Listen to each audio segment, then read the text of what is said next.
और अब बात अलवर की, जहां रामगढ़ थाना क्षेत्र के मिलकपुर गांव से अलावड़ा जा रहे गुरुद्वारे के एक पूर्व ग्रंथी से मारपीट का मामला सामने आया। गुरुवार रात रास्ते में रोक अज्ञात लोगों ने पूर्व ग्रंथी के केश काटे, आंखों में मिर्ची डाली, पट्टी बांध कर छोड़ गए। उनके जाने के बाद पूर्व ग्रंथी बाइक लेकर वापस गांव पहुंचा। ग्रामीणों की सूचना पर पुलिस ने उसे रामगढ़ के अस्पताल में भर्ती करा दिया है। पीड़ित ने बताया कि हमलावर समुदाय विशेष के थे। पुलिस ने मामला दर्ज कर लिया है और आरोपियों की तलाश शुरू कर दी गई है। तो अलवर से ये खबर आपको बता रहे हैं, रामगढ़ थाना क्षेत्र की ये खबर सामने आ रही है, जहां पर गुरुद्वारे के एक पूर्व ग्रंथी के साथ मारपीट की गई है और ग्रंथी के बताया जा रहा है कि बाल भी काट दिए गए हैं, आंखों में मिर्ची डाली गई है, पट्टी बांधकर ग्रंथी को छोड़ दिया गया, जिसके बाद पूर्व ग्रंथी ने इस पूरे मामले को लेकर पुलिस में शिकायत दी है। फिलहाल पुलिस पूरे मामले की जांच में जुटी है और ग्रंथी को अस्पताल में भर्ती करा दिया गया है। टीमें बनाकर क्योंकि अनआइडेंटिफाइड अज्ञात लोगों के खिलाफ ये एफआईआर दी गई, उनके ऊपर आइडेंटिफाई करने के पूरे प्रयास किए जा रहे हैं और ये पता लगाने की कोशिश की जा रही है कि इस घटना में कौन कौन इन्वॉल्व था। साथ ही आईपीसी के सभी सेक्शंस में ये एफआईआर दर्ज की जाकर इसमें अनुसंधान रामगढ़ एसएचओ द्वारा शुरू किया जा चुका है। वो मेरे साथ तो मेरे को खींच के वहाँ एक साइड में ले गए। वहाँ जाके उन्होंने मेरी गिरबान पकड़ ली, आंखों में मिर्च डाल दी और मेरे बाल काट दिए। नाड़ काटने की फिराक में थे, लेकिन पुजारी की वजह से, तो भाई ये पुजारी है गुरुद्वारे का, तो इसके बाल काटने ही अच्छे हैं कि भाई इनसे ज़्यादा पहचानते हो आप उनको?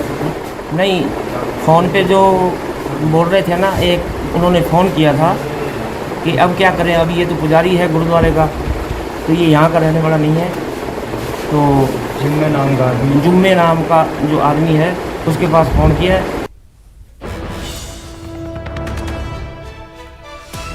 और बड़ी खबर, पीड़ित से मिलने डीएम जितेंद्र सोनी पहुंचे हैं। प्रशासन ने पीड़ित के परिवार से बातचीत भी की है। तो पूर्व ग्रंथी से मिलने के लिए खुद डीएम पहुंचे हैं और प्रशासन ने सुरक्षा के लिए उन्हें निश्चिंत किया है। उन्होंने कहा है कि प्रशासन की ओर से उन्हें सुरक्षा मुहैया कराया जाएगा। तो प्रशासन ने पीड़ित के परिवार से भी बातचीत की है और हर संभव मदद का भरोसा दिया गया है। प्रशासन ने कहा है कि पीड़ित को सुरक्षा दी जाएगी। ये तस्वीर आपको दिखा रहे हैं जब डीएम खुद पीड़ित परिवार से मिलने पहुंचे और वहां पर पहुंचकर परिवार को ढांढस बंधाया और कहा कि पीड़ित को सुरक्षा दी जाएगी। तो पूर्व ग्रंथी के साथ मारपीट मामले में इस वक्त ये बड़ी अपडेट आपको बता दें, डीएम खुद पूर्व ग्रंथी से मिलने पहुंचे थे, लेकिन इस मामले के बाद न्यूज 18 राजस्थान तमाम अहम सवाल उठाता है। सवाल ये कि पूर्व ग्रंथी के केश काटने का उद्देश्य आखिर क्या था? बिना किसी दुश्मनी के इस घिनौनी हरकत की वजह आखिर क्या रही होगी? ये अहम सवाल है कि आखिर इसके पीछे वजह क्या रही होगी, कारण क्या रहा होगा? एक संप्रदाय की दूसरे संप्रदाय से इतनी नफरत आखिर क्यों बढ़ती जा रही है? और सबसे अहम सवाल जो है वो ये है कि ये बदमाश आखिर कौन है? कौन है बदमाशों को फोन पर आदेश देने वाला जुम्मा? और इसके साथ ही आखिरी सवाल और अहम सवाल ये भी है कि कौन कर रहा है सामाजिक ताना बाना बिखेरने की कोशिश? तो एक संप्रदाय की दूसरे संप्रदाय से लगातार नफरत बढ़ती जा रही है और सवाल यही कि आखिर इतनी नफरत क्यों? सहयोगी राजेंद्र हमारे साथ जुड़ चुके हैं ज्यादा जानकारी के साथ। राजेंद्र, पूरी खबर बताइए जरा और क्या कुछ अपडेट मिल पा रही है फिलहाल मामले पर?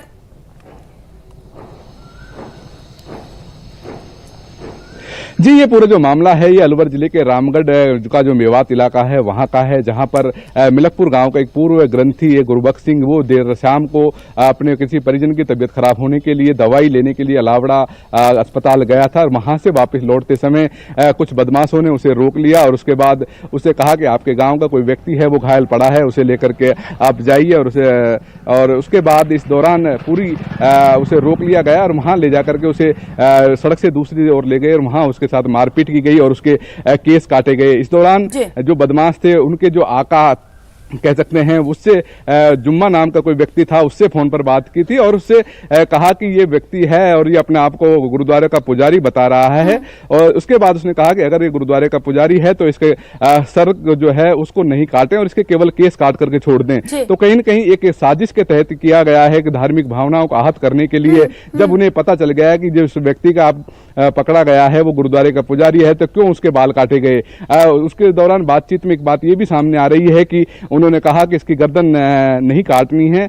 इसका मतलब यह है कि किसी दूसरे व्यक्ति को क्या टारगेट किया जा रहा था जिसको गर्दन काटने का प्लान था। तो कहीं न कहीं ये बड़ा सवाल है, आखिरकार वो व्यक्ति कौन है जिसकी गर्दन काटने की कोशिश की जा रही थी। अगर ये गुरुबख्श गुरुद्वारे का पुजारी नहीं होता तो क्या दूसरा व्यक्ति होता तो उसकी गर्दन काट दी जाती। क्या कन्हैया राजेंद्र, बिल्कुल ये तो अहम सवाल उठते हैं कि उन्होंने कहा है कि इसकी गर्दन नहीं काटनी है, लेकिन जब उन्हें ये पता चला कि पूर्व ग्रंथी है तो उनके केश काट दिए गए। इसका मतलब सांप्रदायिक माहौल बिगाड़ना चाहते हैं।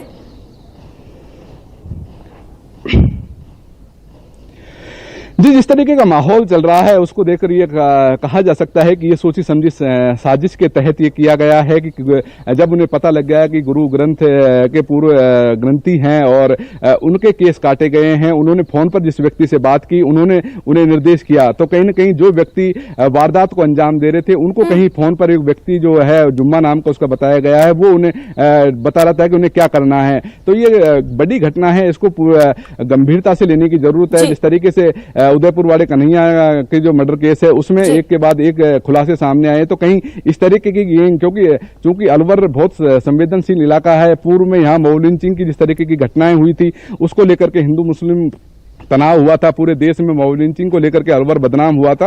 अब इस तरीके की घटना कहीं न कहीं सामने आई है। इस घटना के बाद में सिख समाज के लोगों में काफी रोष है। अभी कुछ देर बाद सिख समाज के लोगों की मीटिंग होगी और वो इस पर निष्कर्ष निकालेंगे कि क्या आंदोलन किया जाएगा या इसकी रणनीति बनाई जाएगी। हालांकि पुलिस और प्रशासन के जो अधिकारी हैं वो उनके टच में हैं। देर रात पुलिस अधीक्षक तेजस्विनी गौतम जो खुद घटनास्थल पर रामगढ़ के दौरे पर रही थी, वहीं आज सुबह जिला कलेक्टर खुद मौके पर पहुंचे, उन्होंने पीड़ित व्यक्ति से बात की, उनके सुरक्षा देने की बात कही है। तो कहीं न कहीं पुलिस और प्रशासन के अधिकारी इस पूरे मामले को संवेदनशील तरीके से ले रहे हैं। लेकिन जिस तरीके का ये घटनाक्रम है इसको यूं समझे कि सामाजिक ताना बाना में किस तरीके से खटास और जहर घोला जा रहा है, किस तरीके से एक धर्म के लोग दूसरे धर्म की जो आस्था है उसके साथ खिलवाड़ कर रहे हैं और सामाजिक सद्भाव को बिगाड़ने की कोशिश कर रहे हैं। अगर इस तरीके के लोगों के खिलाफ कार्रवाई नहीं होती है तो कहीं न कहीं एक बड़ी घटना हो सकती है। और इस मामले को हल्के में तो बिल्कुल भी नहीं लेना चाहिए और ये मामला इतना आसान दिखता भी नहीं है, इतना सिंपल भी नहीं दिखता है। और अभी पुलिस की जांच कहां तक पहुंच पाई है राजेंद्र, क्या कहना है पुलिस का, किस तरीके से मामले पर जांच की जा रही है, क्या कुछ रणनीति पुलिस की ओर से कि जल्द से जल्द इन्हें गिरफ्तार किया जा सके?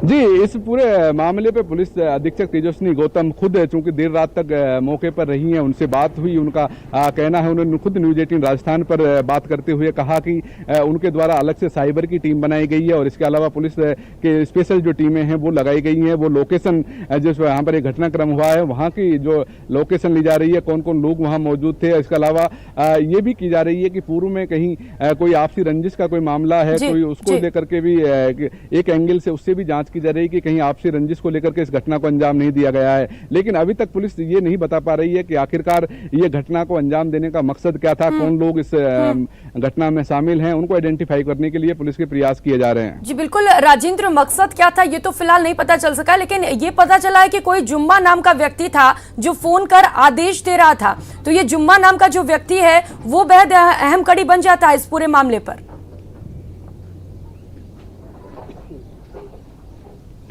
जी, जिस तरीके से फोन पे बातचीत हुई है तो कहीं न कहीं पुलिस के लिए एक आसान जांच का एक पार्ट बनेगा, क्योंकि वो एविडेंस पुलिस के पास खड़ा होगा कि जिस जगह पे लोकेशन है वहां पर बीटीएस डंप लिए गए हैं। टेक्निकल जो टीम है वो वहां पर मौके पे पहुंची और टीम के द्वारा वहां जो घटना स्थल है वहां पर जिन लोगों के जो कॉल है वहां किन किन मोबाइल नंबर से बातचीत हुई है, कौन कौन लोग वहां आसपास गए हैं और आसपास के लोगों से भी पूछताछ की जा रही है। तो मोबाइल की लोकेशन के आधार पर जो नंबर हैं उन नंबरों को चिन्हित करके पुलिस जांच करने में जुटी हुई है।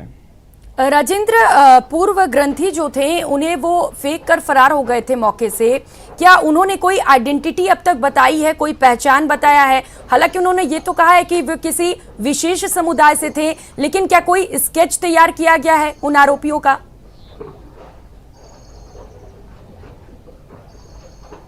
जी, अभी तक आरोपियों का कोई स्केच तैयार नहीं किया गया है, लेकिन बड़ा अपडेट ये है कि ग्रंथी को अस्पताल से डिस्चार्ज कर दिया गया है। वो अब फिलहाल अपने घर पर है। उसको कोई गंभीर इस तरीके की चोटें नहीं आई है जिसे उसका लगातार अस्पताल में इलाज किया जा सके। डॉक्टरों की टीम, मेडिकल टीम के द्वारा उनका मेडिकल किया गया है और मेडिकल के बाद उन्हें घर भेज दिया गया है। वहां पर अब सुरक्षा व्यवस्था तैनात कर दी गई है। उसकी सुरक्षा के लिए और परिवार की सुरक्षा बढ़ा दी गई है। इस बात के लिए जिला कलेक्टर ने आश्वासन दिया है, लेकिन सवाल आखिरकार वहीं खड़ा होता है कि आखिरकार इस घटना को क्यों अंजाम दिया गया, कौन लोग इसमें शामिल थे और गर्दन किस व्यक्ति की काटने की साजिश थी। तो कहीं ना कहीं ये बड़ा सवाल है। इन सवालों पर पहुंचना पुलिस के लिए बड़ी चुनौती है और मेवात के इस इलाके में अगर इस तरीके की घटनाएं होती है तो कहीं ना कहीं कानून व्यवस्था को बनाए रखना बड़ी चुनौती का पार्ट होगा। राजेंद्र, देखिए, इसमें इंटेलिजेंस का भी एक बड़ा रोल आ जाता है जब इस तरीके के मामले सामने आते हैं। अभी इंटेलिजेंस किस तरीके से अलर्ट मोड पर है, किस तरीके से वहां पर दबिश दी जा रही है, वहां पर नजर रखी जा रही है इंटेलिजेंस के द्वारा?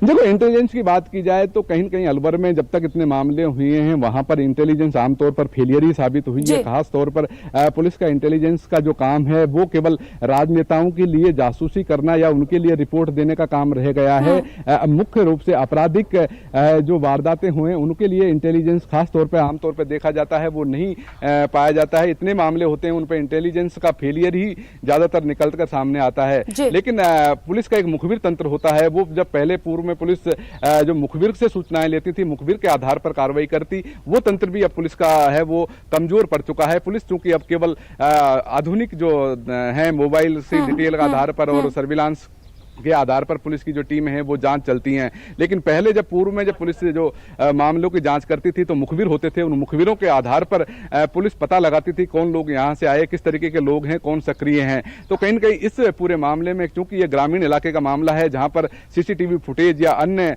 पुलिस को सहयोग इस तरीके की जो चीजें हैं, वैज्ञानिक साक्ष्य जो कह सकते हैं, वो बहुत कम मिल पाएंगे। लेकिन मुखबिर तंत्र अगर पुलिस का मजबूत होता है और पुलिस उन मुखबिर तंत्र से पता कर पाती है कि उस सड़क पर कौन लोग आए थे, कौन गए थे, आसपास के जो गांव हैं उन गांवों के बीच में कनेक्टिविटी पे लोग जो घर बसे हुए हैं उन लोगों से पूछताछ की जा रही है। तो